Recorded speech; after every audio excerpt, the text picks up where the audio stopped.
Good evening. Welcome to the Committee of the Whole Finance for Wadsworth City Council. It's Tuesday, September 16th, 2025 at 6 p.m. Will the clerk please call the roll? Copley. Here. Hines. Here. Parrish. Here. Renacci. Here. Rossbert. Here. Stugmeyer. Here. Yurcheck. Here. And Williams. Here. You've all had a chance to read the committee minutes from the whole finance on September 2nd, 2025. May I have a motion to approve those? I'll make that motion to approve our Committee of the Whole Finance minutes from September the 2nd. Second. All in favor? Aye. Any opposed? The minutes of the Committee of the Whole Finance for September 2nd, 2025 has been approved. Next item is draft legislation for this evening. The first ordinance has to do with the City Hall parking lot improvements.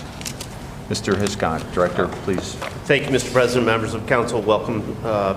This is an item that was discussed at Public Ways, and there was a recommendation forwarded for your consideration this evening for suspension of the 3 reading rule, as well as an emergency clause. Since that particular meeting, I've also answered several different councilmatic related questions in regards to the project. I'm certainly available to answer questions this evening if there are any. Has council been able to look at the drawings? And if you have any questions, now's the time to speak up. Real quick, has the one lot been rezoned? The old Welty property, because that would have to be zoned for parking. Yeah, I don't believe it has been. Okay. We were waiting, but it's in process. We just have a filing to make in regards to it. Okay. Mr. Hiscock, can you just explain real quick, when they come in off of the main road here, what is that? That's not a public entrance, is it going to be? Or I noticed that there was a parking lot that's in and out, but then it's fenced off. So what happens if people pull in there? It didn't look like there was a lot of room to turn around. It looks like dead-end parking in there. Yeah, there is not. We wanted to do our best to try to address some Johnson House Historical Society concerns with their current parking. And obviously with reconfiguring the lot so there was a secured portion of the parking lot for police cruisers as well as court personnel staff. It would be a short lot, but we would make that an ingress and egress point for those small amounts of parking for the Historical Society. That was important to them, it is important to us, and so that was the best way we could incorporate it into the redesign. Yeah. Is there any concern, though, if the lot's full and someone else pulls in there, that they're not going to be able to turn around to exit the lot? Mr. Yurcheck, I believe that is an excellent concern. However, it is a rarity to see that occasion during normal business hours, but certainly possible. Anybody else? Councilmember Rossbert. Yeah, we did discuss this. I know we've been talking about it for quite some time, and today we finally did get to see the plan. The parking lot is in bad repair. We need bigger spaces for our officers. We have more officers than when the building was built, so that's why we came up with the recommendation to move this forward and suspending the rules and trying to get this project in and done by the end of or somewhere. I think it'd be challenging right now, but if we could get started, there's a possibility. The issue we're up against is asphalt plants close in Northeast Ohio in mid-November at best, sometimes before, sometimes less. So the recommendation from the committee was to suspend the rules and call the question tonight. Okay. Will be ordinance number 25-124. Okay, the next ordinance is yours as well. Councilmember Rossbert. Who would like to address that? If I can address that. Yeah. Good evening, Mr. President, members of council. This is was talked about in ways. This is supplemental to purchase road salt this year through our ODOT contract. It's for a 3,600 ton commitment that we made with the state earlier this year. Yeah, I was Public Ways, Public Ways. You guys need this so we can sign a contract. Correct. So we need to suspend and So call that's why I that. want to suspend and call that also. Will be 25-125. Okay. And on item number 3, you would like to address that? I could speak to that, Mr. President, members of council. This was also an item discussed at Public Ways with a recommendation to suspend the reading rule based upon our conversations. This essentially is a follow-up document in terms of applying for our Ohio Public Works Commission, or OPWC, application for the Good and Longview project. Specifically, the breakdown of this particular project is, if I recall correctly, it's an $840,000 project, and there is partial grant dollars as well as partial OPWC dollars. The breakdown, I think, is roughly $580,000 in terms of grant dollars and $113,000 of OPWC funding. The OPWC funding would be at a 0 interest rate for the duration of the project's repayment period. Okay. Any questions from council? Yeah. 3. 3, okay. And we talked about suspending and getting the funds in so we can keep moving forward. Yep, very good. That'll be 25-126. Then number 4 on the agenda, I'd like to address that on the sidewalk program. Yes, this is basically to issue a bond to finance until the special assessments come in for the property owner's portion of the 24 sidewalk program. So we issue an internal bond. Questions from council members? Any comments? Councilmember Rosberg. We'll move that to second. Number 4, that'll be 24-127. Okay, then item number 6, 5. or excuse me, 5. 5 is the TIF. This is the legislation that addresses the question of how can we pay for public infrastructure that allows a development to come in through TIF financing. This is public infrastructure in question. In this case is Smoke Rise Drive coming through and being unloaded, the water loop and other eligible projects, including we included the roundabout as being an eligible project as part of this legislation. There's significant notice requirements by statute. We would ask that there be I'll send notice out, or I'll get the notice over to Ms. Darlington for the public hearing for property owners. So the notice goes out to property owners. So I would expect this will have to go 6 readings in order to comply with all the notice requirements. Pushing this out to December 2nd should give us plenty of time to talk about any questions you have, whether in public forum or if you want to call me about the TIF financing, how it looks, and how it will be resulted. Have you got a final copy of what it's actually going to look like? The Is it all- legislation or the development agreement? No, the TIF document. Yeah, that's the ordinance is the TIF document, but I think you're talking about the developmental agreement? Yeah, that's got Yeah, all we'll get that out to the you. cost and everything. If you could get that out Yes, to me, I'd appreciate it. Thank you. Okay. Other questions? Comments? That'll be 20. Go ahead. 25-128. Councilmember Yurcheck. I'll move that to second. Item number 6. I can speak to that, Mr. President, members of council. This is a request for authorization to enter into a application for WPCLF loan funding.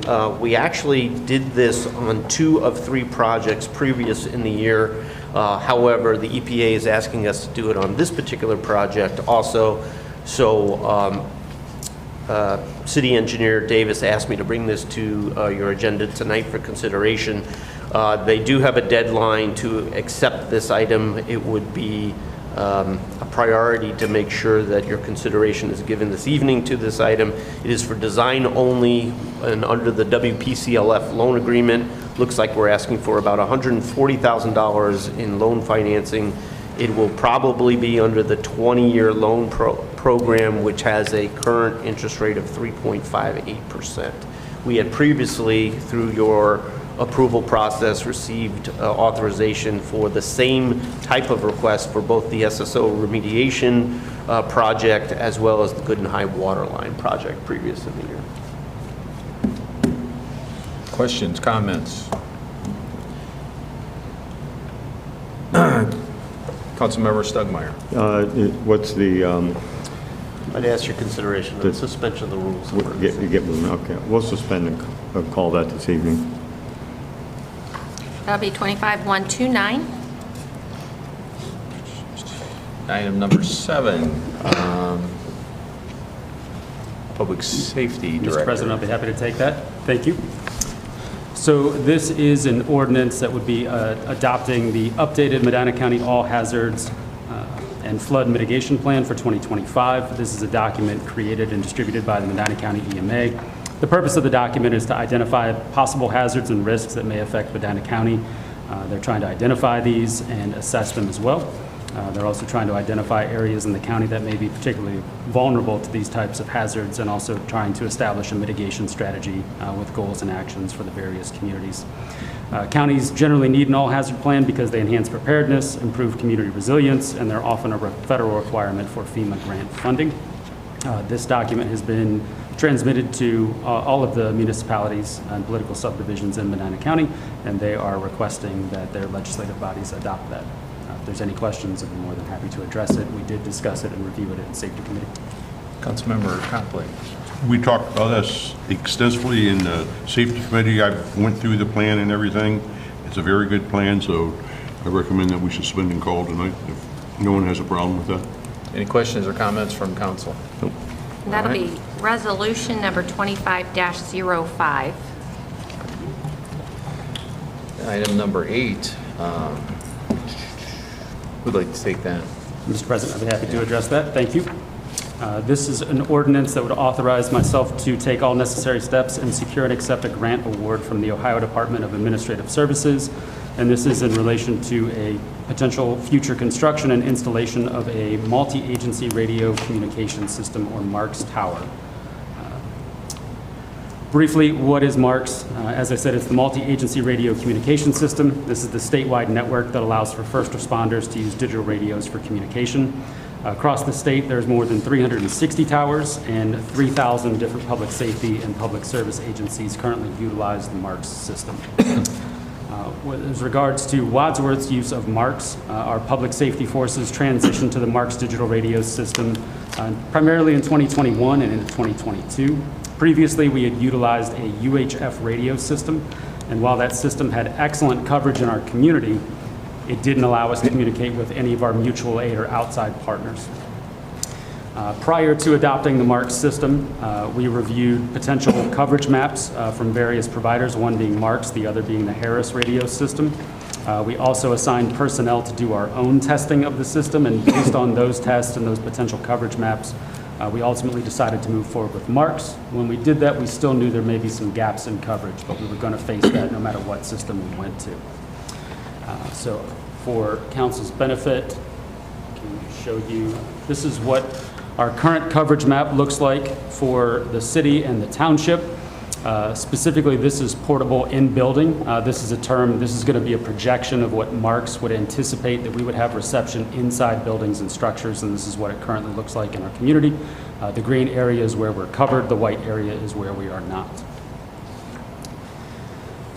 Realizing that we had gaps in our communication coverage, and as early as 2022, we started engaging with MARCS in an attempt to improve our radio coverage. We had initially made proposals that had used existing infrastructure like the water tower up at Fire Station 2.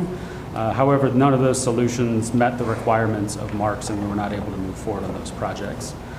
Shortly after that, an existing tower at the First Energy Star substation was identified as a potential solution, and that was approximately in 2023. Really in 2024 and into this year, MARCS and the Department of Administrative Services have really been engaged with First Energy in an attempt to go up on that tower as a potential site.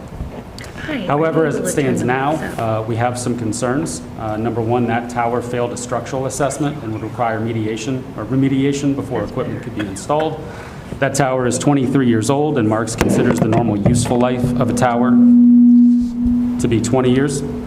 And site access is also a concern. First Energy will not provide MARCS employees with on-site badge access to allow them to access the site for repairs and updates. As that process was all happening, now Service Director Hiscock, but then Safety Director Hiscock had submitted an application for the one-time state capital improvement fund in anticipation of future radio needs. While we did initially hear that we had received those funds, our project was not listed in that announcement. However, our project, we have since discovered, was included in the current state capital budget, and it's been funded with $170,000. The request to accept those funds has to be submitted prior to October 1st of this year. If those funds are not accepted, they'll return to the Department of Administrative Services. Given Marks' concern with the tower at First Energy and with the availability of these funds, Marks has suggested exploring a partnership where we would build a new tower in our community. As a part of that assessment, we have looked at several locations and we've done multiple propagation studies at various sites and at different tower heights. Currently, the city owns a property that's behind the Grizzly Academy. It was a site of a former city-owned water tower, and it would appear that that site is potentially our best site out of the propagation study. And if the slide would be kind to advance forward, I'd be happy to show you what that tower coverage looks like. While I wait for the screen to update, Very dramatic, Dan. it is. There we go. Okay, a few seconds late. This is what the new tower portable in-building coverage would look like, and it's important to note that on this map, this is just with that one singular tower. And if I could ask the computer to be so kind to advance to the next one, I will show you what this new tower in conjunction with the rest of the system looks like. While we wait for that to load, if we accept the $170,000, it provides us an opportunity to begin the next phases of the project, which would include engaging an architectural and environmental firm to start a design and really get into what it would look like to put a tower on that location. It would also give us the opportunity to engage the actual construction companies to fine-tune some of the numbers. So for council's reference, some estimates provided by Marks would be that a tower at 180 feet, which is what we are suggesting and what the propagation studies show, is a height that would, there's the full network. No. I got impatient and hit it again. I apologize. We'll see if it comes back. And we're back. Okay, so the red is what the new tower would provide, and the green is the area of coverage that already exists. I would suggest in looking at this coverage map, and again, this is portable in building, which is critical to our safety forces because we often find ourselves in buildings when we're on scenes, whether they're police, fire, or EMS. It's a very important metric for us to consider. I would note that within the city, it provides nearly 100% of the coverage, and that extends all the way out into the township for our fire and EMS services as well, too. As I said, Marks is viewing this as a partnership, so in terms of the project, they are willing to provide the building at the base of the tower that houses all the electronic and equipment. They're providing the associated HVAC generator and propane supply for that generator. Essentially takes about half of that overall project down for us, and it also allows us to use that 170 to put towards it. Additional costs not included in that 391 number could also include site fencing for security, driveway access to the site, and an estimated $15,000 environmental study. Again, those are all estimates provided by Marks. We need to make this decision first as to whether or not we're going to accept the funds before we truly engage with the companies that do those studies and designs and construction. It's also important to note that at the end of this project, Marks would like us to turn this tower over to them once construction is complete. While that might sound counterintuitive in terms of turning an asset over to another government agency, that would make Marks responsible for the tower maintenance, upkeep, future radio equipment and updates that would need to be made. Tower maintenance is costly, and it is not something that we necessarily as a city want to be in the business in. I would also add that if other entities want to place their equipment on towers for cell providers, for example, Marks would engage us in a 50-50 split with those revenues off of that tower. So for tonight's consideration, I am asking that that consideration be given to allow me to accept that grant application, get that $170,000 before the October 1st deadline, and then we'll begin engaging with some of those firms to get into the actual site specifics, design specifics, to see what those exact numbers are and put together a plan for this tower project in our community. Mr. President, I also invited both the police and fire chief tonight. If you feel it's appropriate, just give them an opportunity to speak either on their own personal experience or on behalf of their members in terms of what our current radio coverage looks like. So we have good time. So either of our chiefs would like to address council, please. Thank you. So from personal experience and just advanced knowledge, radio signals with two-way radios can be finicky, and they're affected by a number of factors such as distance, terrain, obstructions. And when you have greater distance between the user of that signal and the tower, those other factors become even more influential with the quality of the signal. Our best Marks tower currently is about 10 miles away, so that's a pretty good distance for a signal to travel. With that 10 miles, those obstructions like trees and buildings and the terrain influence that signal even more so. So when our officers are in houses and basements, in schools, commercial buildings like Walmart, Home Depot, industrial buildings down on Seville Road, it's much more difficult for that radio signal to penetrate those structures. And of course, when the officer is trying to communicate with the other officers and with dispatch, and they're unable to do so, that presents quite the risk and the hazard for our officers. Having a Wadsworth-based tower would eliminate that distance problem. We would have a tower within 1 to 2 miles of the officers that are using those radio signals and communicating with those towers, which would then result in those two-way signals being able to penetrate those structures. And again, the schools is one of our biggest vulnerabilities currently with our radio signals. Oftentimes when we're inside of a school, inside the more interior areas, we just can't get out to communicate with dispatch. And having this Wadsworth tower would essentially remove all of those challenges that we currently have. Thank you. Thank you. Any questions for the chief? No? Anything to add? Yeah, just one thing I'd like to add. So within safety operations, one of the biggest failures that can happen on a scene is communications. That is our lifeline to dispatch when we need help. People are calling us to help them. Well, if we need help, if we're inside that building, whether it's a fire condition or an active shooter where the police department are in there, our lifeline is our radios, our communications. So in these big buildings, which members, if there's a fire, we can get lost and we need to call out for help. If our radios can't do that, that could mean trouble for our members. So communications is vitally important for us, and this tower, with all the research that we have done, I think it's greatly going to improve the safety of not only the police department, fire, EMS, but that's going to allow us to help the community, whatever they have, whether it's inside a building or anywhere within the jurisdiction. So thank you for your support. Thank you for your knowledge. Appreciate that. Any questions from council? Chairman Copley, do you have anything you want to add? We also discussed this extensively at the safety committee meeting. This has been a project, a critical project that's needed done for the last 3 to 4 years, ever since we went to Marks, in my opinion. And I feel that it's something that is going to protect our citizens and our safety forces for years to come. So I would urge, I would like to suspend and call so that we can get moving forward on this project and get it in service sooner rather than later. Any other questions or comments from council? I wanted to just comment. I fully agree. Although I'm not on the safety committee, safety should be the #1 priority. Thank you. Okay. That'll be ordinance 25-130. Very good. It moves us to item number 9. Thank you, Mr. President. I'd be happy to take this one as well. This came out of a discussion at Safety Committee. The issue that was brought to our attention was the number of lift assist calls at assisted living and nursing care facilities.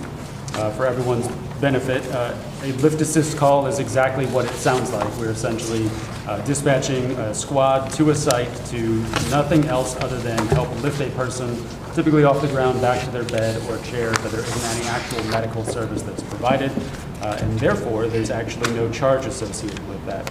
As you can imagine, that still takes a squad out of service. It still requires EMS staff to respond and can hamper responses to future calls that come up. So this is something that we've been talking about for several months now. I would share with council, we don't have a particularly high number of calls in our own jurisdiction as it stands right now. But I would also add that this is an issue that we are seeing other states pick up, and even our EMS billing provider, they actually reached out to us because there's so many of their clients that have also had this issue. They hired counsel to research whether this was a possibility and what could be done. So as we've talked through it with the committee level, we have finally proposed some legislation here. Essentially how it would work, there's providing definitions for assisted living facility and nursing care facilities. The thought behind this is that those facilities should have staff that could handle this low-level call without taking one of our units out of service to provide it. In terms of how the fee would work, it would be charged to the facility, not to the patient. If there was one lift assist within a 12-month period, there would be no charge. The facility would be informed of the policy. If there was a second lift assist within a 12-month period, that would be $200. That's consistent with our treatment no transport charge currently for individuals. And then if there was a third and subsequent lift assist in a 12-month period, those would be increased to $500. If there's any questions, I'd be happy to address them or invite Mr. Copley to contribute. Questions or comments from council? Again, we discussed this extensively, also at safety, and it's an ongoing issue across the country. It's just not here. And this is how people are starting to, address it. So hopefully it'll fix the problem. And thanks for doing that, because it's, again, a condition across the country. Thanks for getting ahead of it. What would you like to do with that ordinance? I'm also going to suspend and call this so that we can get it in place and we can let the nursing homes and the assisted living facilities know what's happening. Okay, very good. Item number 10. That would be ordinance limit 131. Thank you, Mr. President. This ordinance is to change the rate that's charged to customers using our electric vehicle charging station. The station began operations in mid-June. Council set the original rate at $1 per kilowatt hour with the understanding that after 3 months, we would look at our cost structure as well as the station's usage and consider a rate change. Based on an analysis of costs, the committee recommended changing the rate from $1 per kilowatt hour to 35 cents per kilowatt hour. Questions? And in Mr. Testa's analysis, he went all the way out through 2029 with the projected cost. Too far. And that went only to 28 cents, so the 35 cents we felt was a very good number to start with now. So we don't know what our costs are going to be in 29, our electric costs. They continue to rise depending on the power usage. If we got to go on the open market to buy power because we don't have enough. Yeah, that's right. Now, we can change the rate at any time. And the Public Service Committee asked that we come back and revisit our costs annually. So we'll be back at least annually to revisit costs. And then should anything out of whack happen during the interim, I would bring that to the Public Service Committee's attention for consideration and a decision as to how we're going to address that. You're hard to hear. But anyhow, I'd like to see a shorter period on this. Anybody else on the committee feel the same? He was saying they're going to review it annually. I know annually, but Or if he sees something else, he would bring it to the committee's attention. I understand. But I think that annually is a long time. This is going to cover our cost for the electric at least and the maintenance on the units as of right now? It will. Okay. Well, let's take it to one second reading. Okay. All right. That's 25-132. Okay, that brings us to our regular council review. Ordinance number 25118. There's a public meeting or a public hearing scheduled, so you want to take that to fourth reading. I'll move it to fourth. The next one, Councilmember Parrish. Good call. Amended ordinance number 25104. Councilmember Stugmeyer. Were there any more questions? This is for the cable rates. Are there any more questions by anybody? We would discuss this again at public service. I don't have a question about it.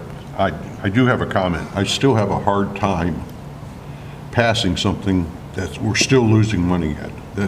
That's not what we're here for. I mean, we have to at least break even on this stuff. And we all know that we're still losing money. How can you consciously vote for something like this? That's just my comment. The only thing I would add in public service, we did ask the city to give us 3 analyses.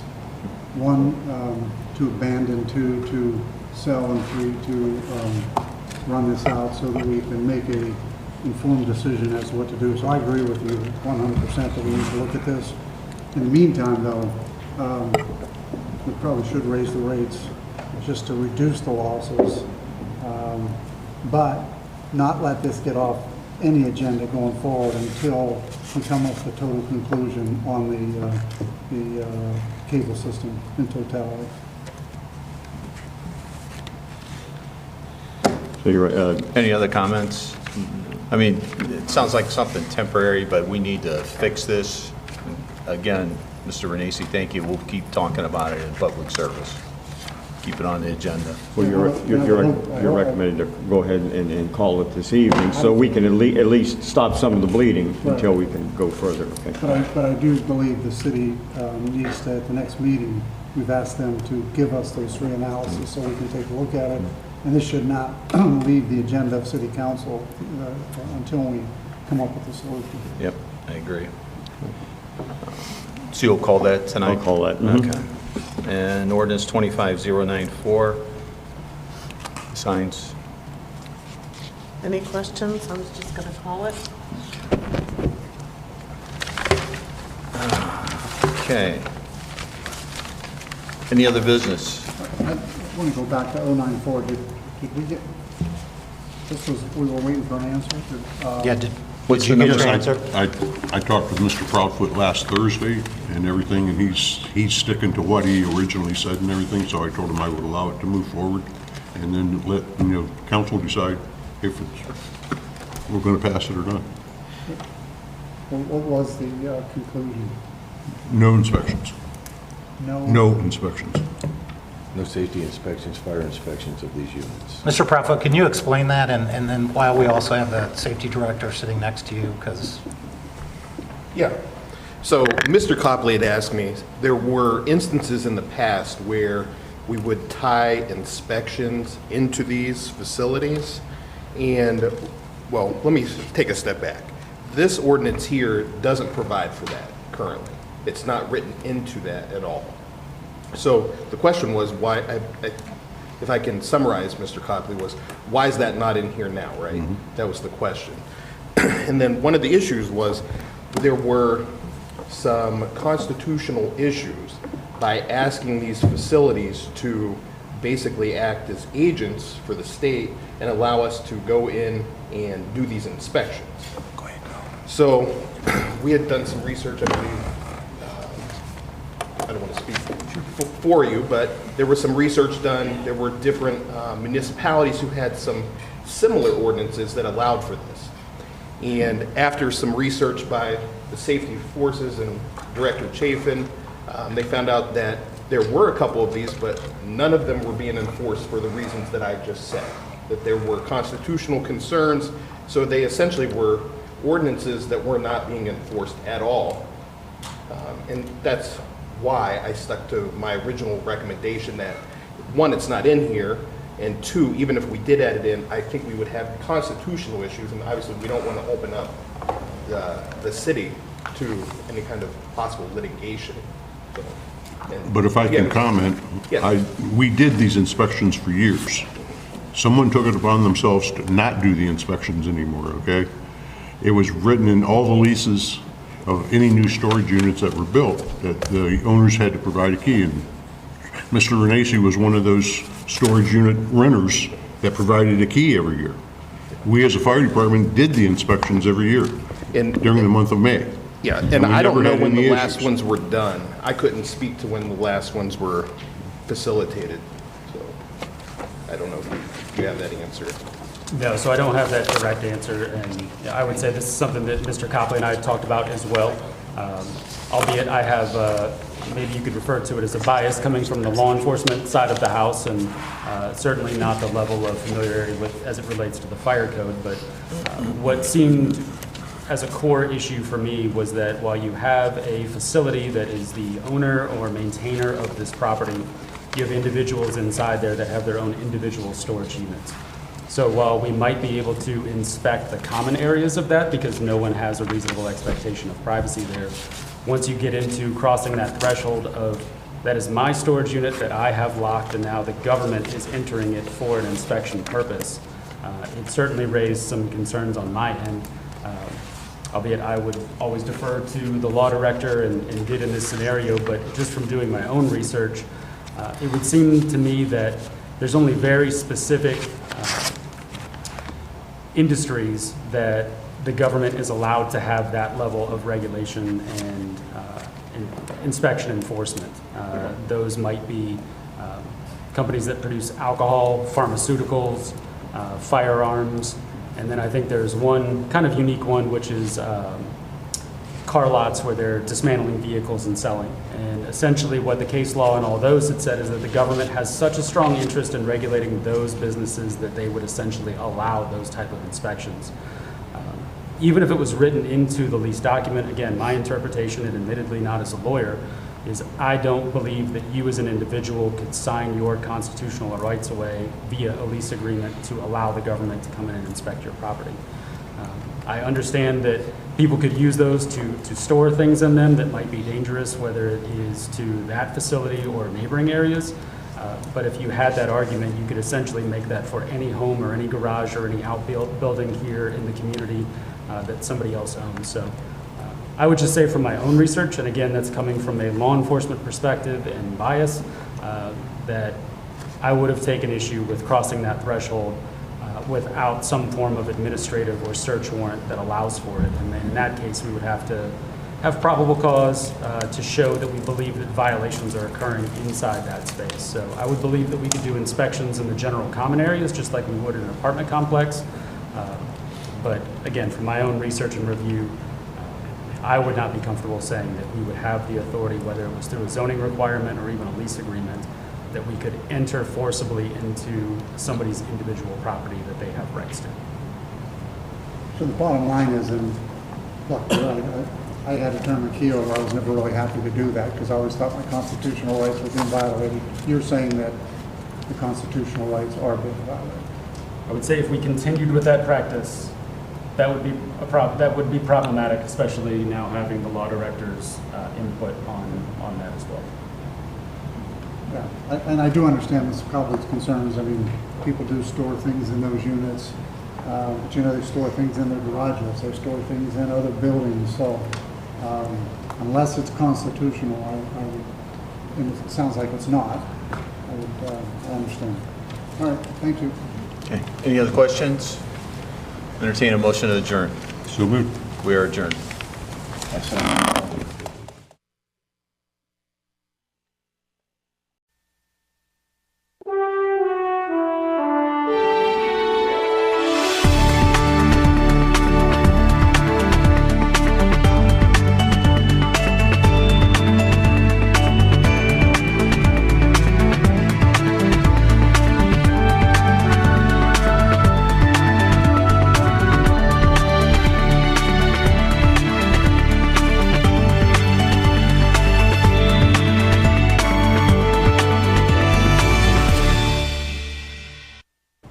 Will the regular meeting of Wadsworth City Council for Tuesday, September 16th, 2025, please come to order? Will you please rise and pledge allegiance to the flag and remain standing for the invocation? Pledge allegiance to the flag of the United States of America and to the republic for which it stands, one nation, under God, indivisible, with liberty and justice for all. Almighty God, who has given us this good land to be our heritage, we acknowledge all our dependence upon you for all things, and we thank you for all your blessings, including the right and privilege to govern ourselves in this free land. We pray that you would grant us all wisdom to make good decisions for the future of this community. Through Christ our Lord we pray. Amen. Amen.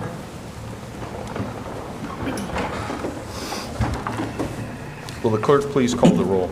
Copley. Here. Hines. Here. Parrish. Here. Renacci. Here. Rosbert. Here. Stugmeyer. Here.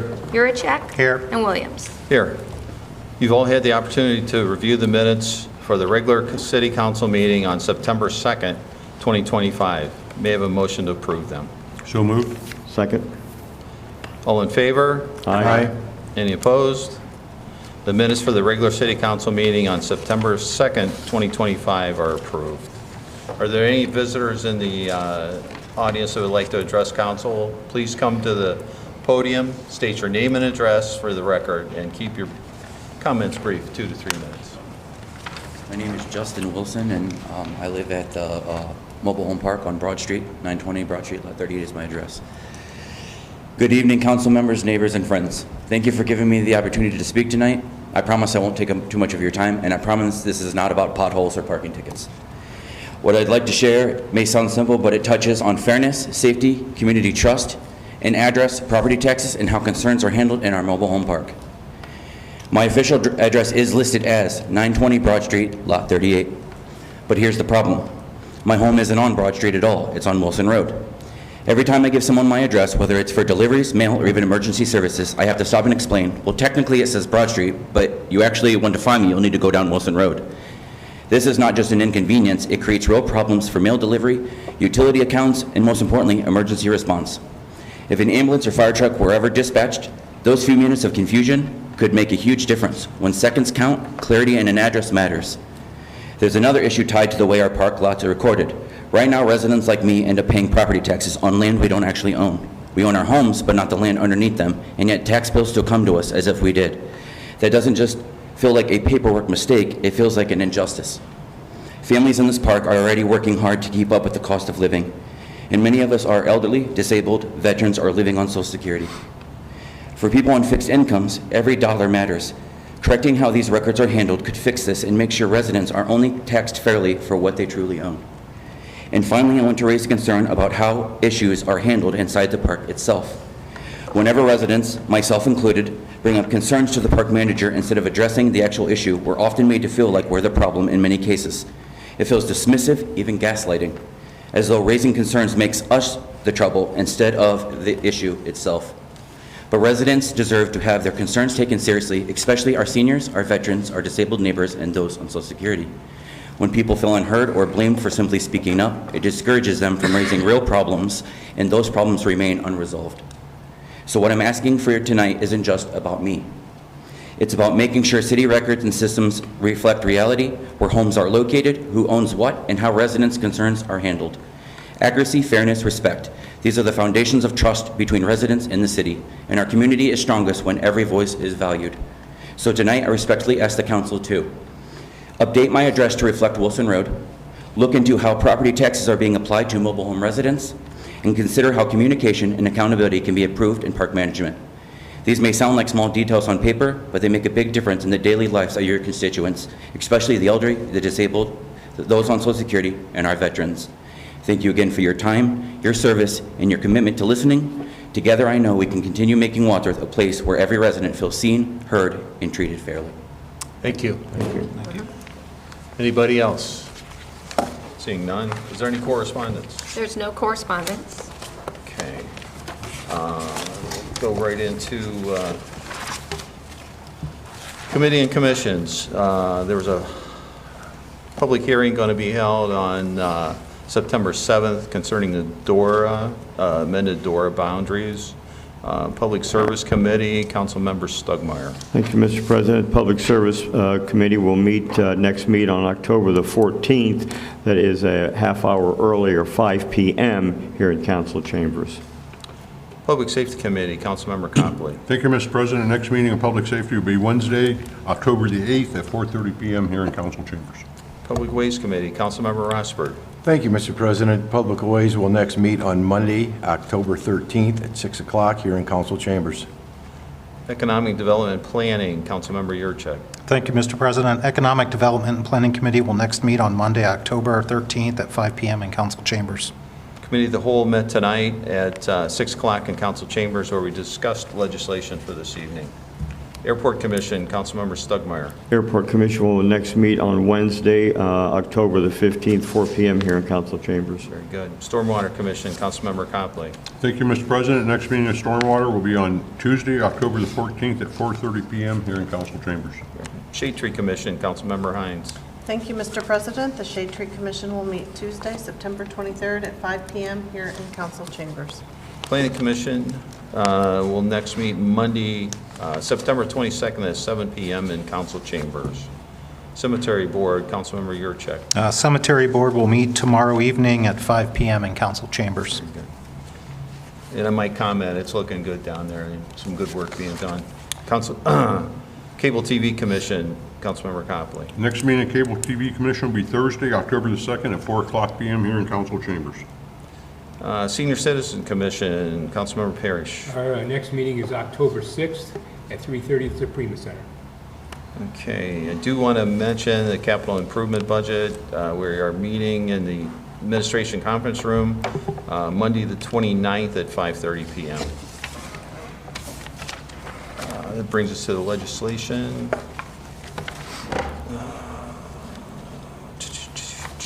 We'll start with Yep. We'll start with our first readings. We have ordinance number 25-124 on first reading, sponsored by Councilmember Dan Rosbert, and discussed in public ways. An ordinance authorizing and directing the Director of Public Service to advertise for, receive bids, and enter into a contract for the City Hall parking lot improvements project and declaring an emergency. Mr. President, I move to suspend the three reading rule on ordinance number 25-124. Rosbert? I'm sorry. Yes. Second. We need a second. Second. Oh, I'm sorry. Stugmeyer. Yes. Copley. Yes. Hines. Yes. Rosbert. Yes. Parrish. No.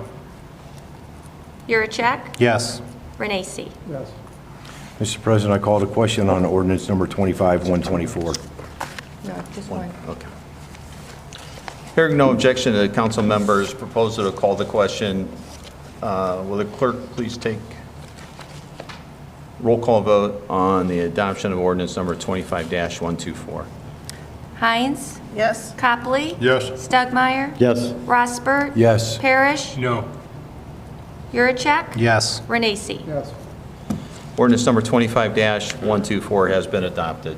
Ordinance number 25-125 on first reading, sponsored by Councilmember Dan Rosbert and discussed in public ways. An ordinance to make a supplemental appropriation of $123,000 in the 205 Street Fund for purposes other than personal services for the fiscal year ending December 31st, 2025. Mr. President, I move to suspend the three reading rule on ordinance number 25-125. Second. Parrish. Yes. Yurcheck. Yes. Stugmeyer. Yes. Copley. Yes. Hines. Yes. Rosbert. Yes. Renacci. Yes. Mr. President, I call the question on ordinance number 25-125. Here I have no objection to Councilmember Rosbert's proposal to call the question. Will the clerk please take a roll call vote on the adoption of ordinance number 25-125? Parrish. Yes. Renacci. Yes. Yurcheck. Yes. Rosbert. Yes. Hines. Yes. Copley. Yes. Stugmeyer. Yes. Ordinance number 25-125 has been adopted. Ordinance number 25-126 on first reading, sponsored by Councilmember Dan Rosbert and discussed in public ways. An ordinance authorizing the Director of Public Service to prepare and submit an application to the Ohio Public Works Commission to participate in the state capital improvement and/or local transportation improvement program and to execute agreements for grants and loans for the Good and Longview resurfacing project and declaring an emergency. Mr. President, I move to suspend the three reading rule on ordinance 25-126. Second. Parrish. Yes.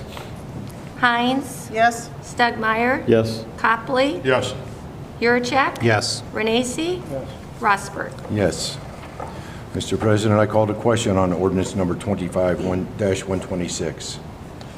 Hearing no objection to Councilmember Rosbert's proposal to call the question, will the clerk please take a roll call vote on the adoption of ordinance number 25-126?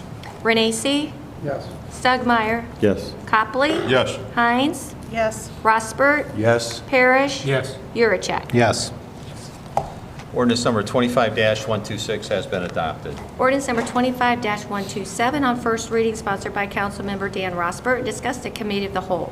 An ordinance to provide for the issuance of a bond in the principal amount of $75,346.54 in anticipation of the collection of special assessments heretofore levied to pay the property owner's portion of the cost of the 2024 sidewalk program and declaring an emergency.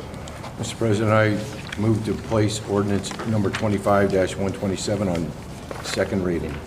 Second. All in favor? Aye. Any opposed? Ordinance number 25-127 has been placed on second reading. Ordinance number 25-128 on first reading, sponsored by Councilmember John Yurcheck, discussed at Economic Development and Planning. An ordinance creating the Addison Wadsworth Tax Increment Financing, TIF 5709-43 of the revised code, declaring improvements to the parcels within the incentive district to be a public purpose and exempt from real property taxation, requiring the owners of those parcels to make service payments in lieu of taxes, establishing a municipal public improvement tax increment equivalent fund for the deposit of those service payments, specifying the public infrastructure improvements that benefit or serve parcels in the incentive district, and declaring an emergency. Also, a public hearing will need to be set for, if council does not object, for October 21st, 2025 in council chambers. Mr. President, I move that we place ordinance number 25-128 on second reading. Second. All in favor? Aye. Any opposed? Ordinance number 25-128 has been placed on second reading. Ordinance number 25-129 on first reading, sponsored by Councilmember Tom Stugmeyer, discussed at Committee of the Whole. An ordinance authorizing and directing the Director of Public Service to apply for, accept, and enter into a water pollution control loan fund agreements on behalf of the City of Wadsworth for planning, design, and/or construction of the water system looping improvement project, designating a dedicated repayment source for the loans and declaring an emergency. Mr. President, I make a motion to suspend the three reading rule on ordinance number 25-129. Rossbert, Yes. Parrish? Yes. Yurcheck? Yes. Renacci? Copley? Yes. Hines? Yes. Stugmeyer. Yes. Mr. President, I call the question on ordinance number 25-129. Hearing no objection to Councilmember Stugmeyer's proposal to call the question, will the clerk please take a roll call vote on the adoption of ordinance number 25-129? Yurcheck? Yes. Hines? Yes. Renacci? Yes. Rossbert? Yes. Parrish? Yes. Stugmeyer? Yes. And Copley. Yes. Ordinance number 25-129 has been adopted.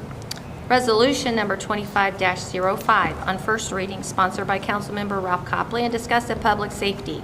A resolution adopting the updated Medina County All-Hazard and Flood Mitigation Plan 2025 as submitted by the Medina County Emergency Management Agency and declaring an emergency. Mr. President, I'd like to suspend the three reading rule on resolution number 25-05. Second. Stugmeyer? Yes. Renacci? Yurcheck? Yes. Parrish? Yes. Rossbert? Yes. Hines? Yes. Copley. Yes. Mr. President, I call the question on resolution number 25-05.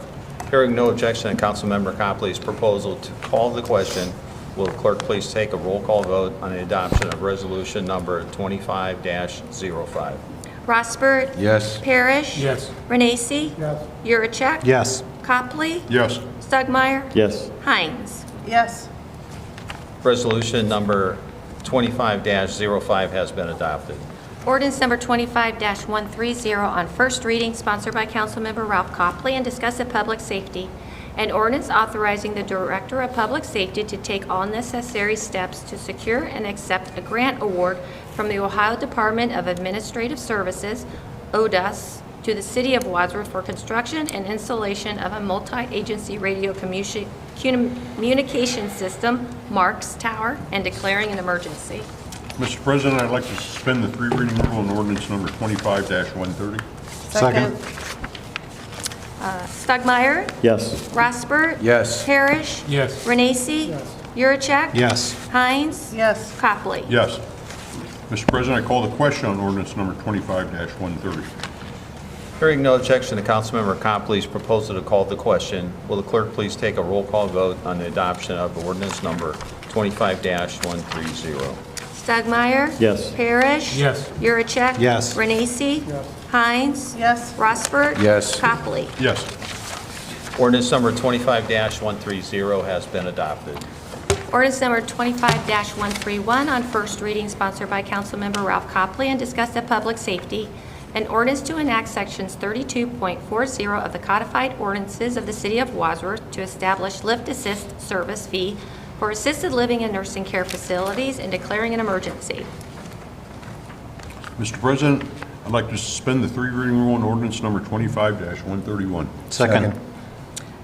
Rossbert? Yes. Parrish? Yes. Renacci? Yes. Hines? Yes. Yurcheck? Yes. Copley? Yes. Stugmeyer? Yes. Mr. President, I call the question on ordinance number 25-131. Hearing no objection to Councilmember Copley's proposal to call the question, will the clerk please take a roll call vote on the adoption of ordinance number 25-131? Hines? Yes. Yurcheck? Yes. Rossbert? Yes. Renacci? Parrish? Yes. Stugmeyer? Yes. Copley? Yes. Ordinance number 25-131 has been adopted. Ordinance number 25-132 on first reading, sponsored by Councilmember Tom Stugmeyer, and discussed at public service. An ordinance to authorize the Director of Public Service to establish an initial rate for the City of Wadsworth municipally-owned electric vehicle EV charging station at 35 cents per kilowatt and declare an emergency. Mr. President, I make a motion to move ordinance number 25-132 to second reading. Second? All in favor? Aye. Any opposed? Ordinance number 25-132 has been moved to second reading. And we have third reading, ordinance number 25-118 on third reading. There is a public hearing set for October 7th, 2025 at 6:30 p.m. in council chambers. An ordinance to amending the boundaries of the downtown Wadsworth designated outdoor refreshment area, DORA, and declaring an emergency. Mr. President, I'd like to place ordinance number 25-118 on fourth reading. Second. All in favor? Aye. Any opposed? Ordinance number 25-118 has been placed on fourth reading. Ordinance number 25-120 on third reading, sponsored by Councilmember David Parrish and discussed at Public Ways. An ordinance authorizing the Director of Public Service to negotiate and enter into an agreement for professional engineering services for construction, administration of the airport apron project, and declaring an emergency. Mr. President, I call to question on ordinance number 25-120. Hearing no objection to Councilmember Parrish's proposal to call the question, will the clerk please take a roll call vote on the adoption of ordinance number 25-120? Yurcheck? Yes. Renacci? Yes. Stugmeyer? Yes. Copley? Yes. Hines? Yes. Rossbert? Yes. Parrish? Yes. Ordinance number 25-120 has been adopted. Amended ordinance number 25-104 on fifth reading, sponsored by Councilmember Tom Stugmeyer and discussed at public service. An ordinance to amend section 56.01 and to enact section 56.02 of the codified ordinances of the City of Wadsworth to establish new rates for cable television and streaming services and declaring an emergency. Mr. President, I call the question on amended ordinance number 25-104. Hearing no objection to Councilmember Stugmeyer's proposal to call the question, will the clerk please take a roll call vote on the adoption of ordinance number 25-104? Parrish? No. Rossbert? Yes. Yurcheck? Yes. Hines? Yes. Copley? No. Stugmeyer? Yes. Renacci? Yes. Two. Ordinance number 25-104 has been adopted. Ordinance number 25-094 on sixth reading, sponsored by Councilmember Jeannie Hines, discussed at Economic Development and Planning, and forwarded by the Planning Commission. An ordinance to amend sections 154.545 and 154.546 of the codified ordinances of the City of Wadsworth pertaining to public rental storage facilities and declaring an emergency. Mr. President, I'd like to call the question on ordinance number 25-094. Hearing no objection to Councilmember Hines' proposal to call the question, will the clerk please take a roll call vote on the adoption of ordinance number 25-094? Rossbert? Yes. Hines? Yes. Yurcheck? Yes. Parrish? Yes. Renacci? Yes. Copley? No. Stugmeyer? Yes.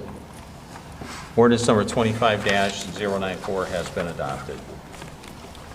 Is there any other business? Council. Yes, I have an issue I'd like to bring up. The budget's going to be this next month, and as the junior member, I might have a different perspective, and I want to express my utmost respect for those with lots more experience than me.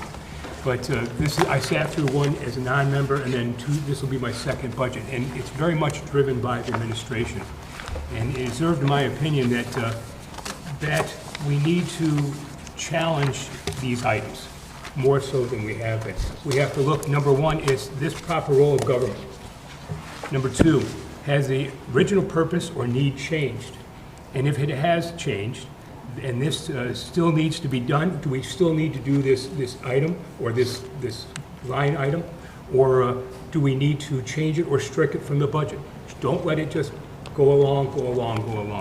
And number four, if it is not changed, is it still needed? In what ways is it needed? And what can we do to improve it so that we do it with excellence? I think that's what we need to do, is challenge those ideas in those ways, if at all possible. I hope that all of you agree. Thank you. Anybody else? I'll entertain a motion to adjourn. So moved. We are adjourned.